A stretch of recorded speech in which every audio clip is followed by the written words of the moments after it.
Chapter 1. Down the Rabbit Hole. Alice was beginning to get very tired of sitting by her sister on the bank, and of having nothing to do. Once or twice she had peeped into the book her sister was reading, but it had no pictures or conversations in it. "And what's the use of a book," thought Alice, "without pictures or conversations?" So she was considering, in her own mind, as well as she could, for the hot day made her feel very sleepy and stupid, whether the pleasure of making a daisy chain would be worth the trouble of getting up and picking the daisies, when suddenly a white rabbit with pink eyes ran close by her. There was nothing so very remarkable in that, nor did Alice think it so very much out of the way to hear the rabbit say to itself, oh dear, I shall be too late." When she thought over it afterwards, it occurred to her that she ought to have wondered at this, but at the time it all seemed quite natural. But when the rabbit actually took a watch out of its waistcoat pocket and looked at it and then hurried on, Alice started to her feet, for it flashed across her mind that she had never before seen a rabbit with either a waistcoat pocket or a watch to take out of it, and burning with curiosity, she ran across the field after it, and was just in time to see it pop down a large rabbit hole under the hedge. In another moment down went Alice after it, never once considering how in the world she was to get out again. The rabbit hole went straight on like a tunnel for some way, and then dipped suddenly down, so suddenly that Alice had not a moment to think about stopping herself before she found herself falling down what seemed to be a very deep well. Either the well was very deep, or she fell very slowly, for she had plenty of time as she went down to look about her, and to wonder what was going to happen next. First she tried to look down and make out what she was coming to, but it was too dark to see anything. Then she looked at the sides of the well and noticed that they were filled with cupboards and bookshelves. Here and there she saw maps and pictures hung upon pegs. She took down a jar from one of the shelves as she passed.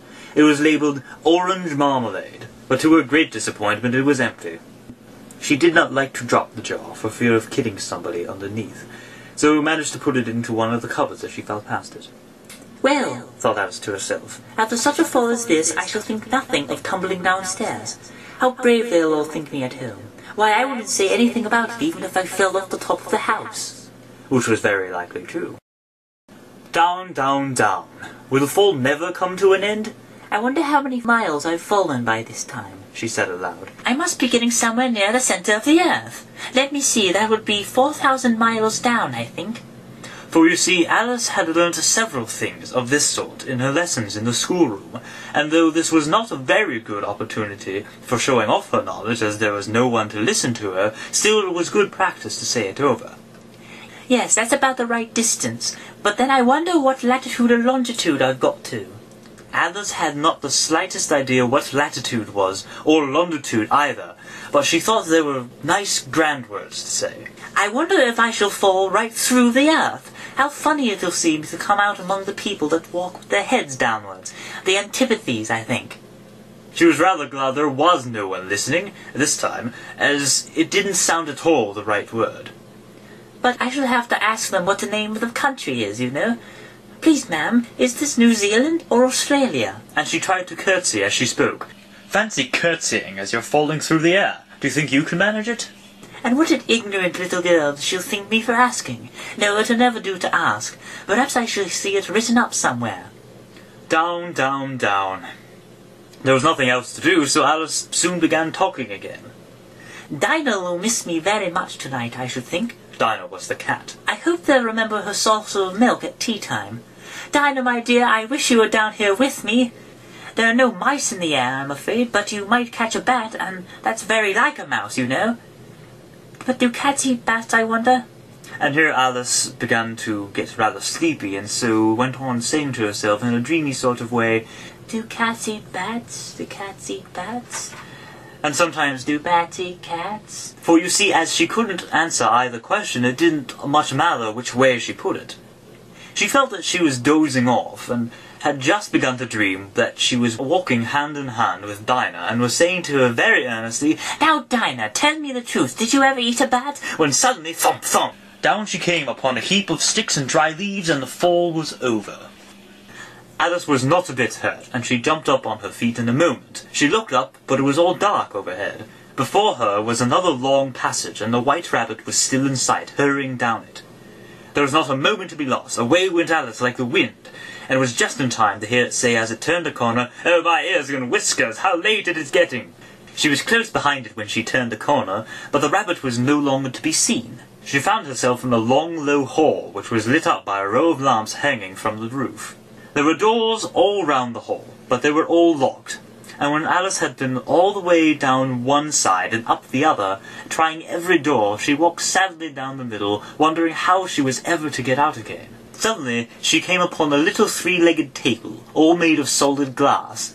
There was nothing on it but a tiny golden key, and Alice's first idea was that this might belong to one of the doors in the hall, but alas, either the locks were too large or the key was too small, but at any rate it would not open any of them.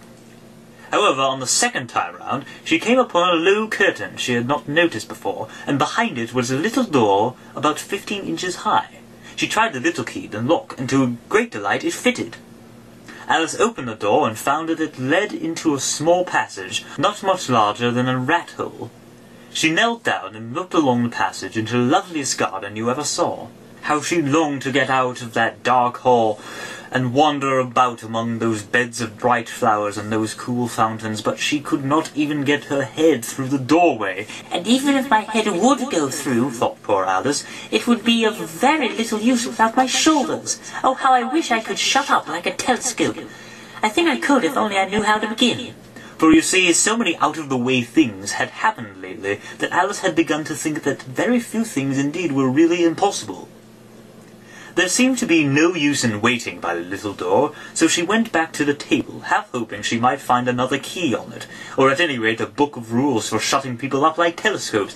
This time she found a little bottle on it, which certainly was not here before, and tied around the neck of the bottle was a paper label with the words "Drink Me" beautifully printed on it in large letters. It was all very well to say "drink me," but the wise little Alice was not going to do that in a hurry. No, I'll look first and see whether it's marked poison or not. For she had read several nice little stories about children who had got burnt and eaten up by wild beasts and other unpleasant things, all because they would not remember the simple rules their friends had taught them, such as that a red-hot poker would burn you if you hold it too long, and that if you cut your finger very deeply with a knife, it usually bleeds. And she had never forgotten that if you drink much from a bottle marked poison, it is almost certain to disagree with you sooner or later. However, this bottle was not marked poison, so Alice ventured to taste it, and, finding it very nice, it had, in fact, a sort of mixed flavour of cherry tart, custard, pineapple, roast turkey, toffee, and hot buttered toast. She very soon finished it off. What a curious feeling! I must be shutting up like a telescope. And so it was indeed.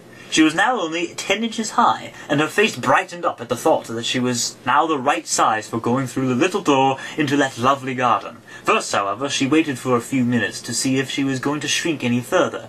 For it might end, you know, in my going out altogether like a candle. I wonder what I should be like then. And she tried to fancy what the flame of a candle looks like after the candle is blown out, for she could not remember ever having seen such a thing. After a while, finding that nothing more happened, she decided on going into the garden at once. But alas for poor Alice!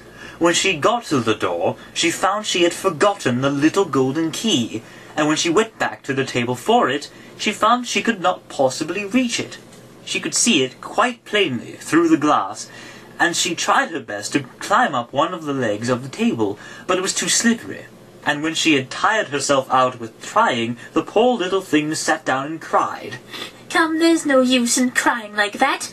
I advise you to leave off this minute. She generally gave herself very good advice, though she very seldom followed it, and sometimes she scolded herself so severely as to bring tears into her eyes. And once she remembered trying to box her own ears for having cheated herself in a game of croquet she was playing against herself. For this curious child was very fond of pretending to be two people. But it's no use now, thought poor Alice, to pretend to be two people. Why, there's hardly enough of me left to make one respectable person. Soon her eye fell on a little glass box that was lying on the table. She opened it and found in it a very small cake, on which the words "Eat me" were beautifully marked in currants. Well, I'll eat it, said Alice. And if it makes me grow larger, I can reach the key. And if it makes me grow smaller, I can creep under the door. So either way, I'll get into the garden, and I don't care which happens. She ate a little bit, and said anxiously to herself, "Which way?" holding her hand on the top of her head to feel which way it was growing.